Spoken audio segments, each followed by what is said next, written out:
Hi,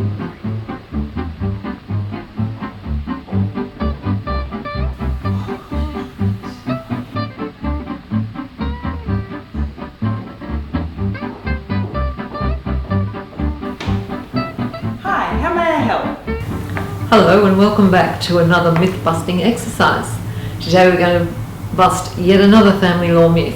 Sheetal, which one are we going to do today? So today's myth is about superannuation. Suzanne and I often hear our clients say that their partners have said that they can't have their superannuation entitlements, and this is simply not true. You're right. I get that all the time. My clients quite often say, they can't touch my super, it's mine, I earned it. And that's where they fall into error. Sheetal, when did the law change? So the laws changed in 2002. Prior to that, superannuation entitlements were treated as financial resources and they weren't able to be split between spouses in a property division. So that all changed after 2002, and maybe that's why there's this myth that superannuation entitlements cannot be split. Yeah, the message hasn't quite got across in some cases, but superannuation can be split and it's looked at in different ways, particularly when you're considering a property division. If a young mum with children to raise is looking at a property division, she would much rather have a larger share of the tangible assets than to hold out for a great big chunk of super, because it's not going to be any good until she retires.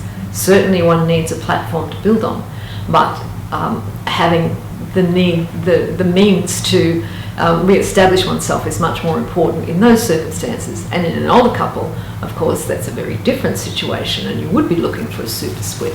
So Sheetal, what are the different kinds of superannuation that we could be looking at?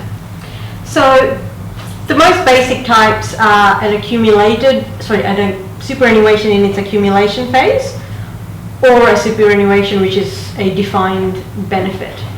Dealing with a superannuation which is in the accumulation phase is fairly easy, but it does get quite tricky if your superannuation is a defined benefit. But that does not mean to say that it cannot be done. And there's another situation with superannuation too, if it's been converted to a pension. And a lot of people think that, oh, that's it, it's been converted to a pension and they're getting it. In certain circumstances, it's appropriate to split that pension. But again, much depends on your individual case. And then, of course, the superannuation funds have their own requirements. Each fund is a little bit different. You've been looking at this lately, Sheetal.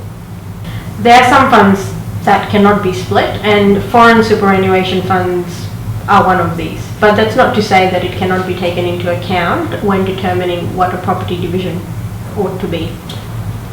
Of course, because the court looks at the financial resources of each of the parties when a decision is made about how to divide the assets. So, I think we've busted that myth, Sheetal. What do you think? Yes, I think we've come a long way into busting that myth for you. So if you've got any questions about how your superannuation policy will be treated on separation, please come and see us. My name's Suzanne Hadley. I'm the principal of the firm of Hadley Family Law. And I'm Sheetal Tiwari, the Senior Associate. We look forward to helping you.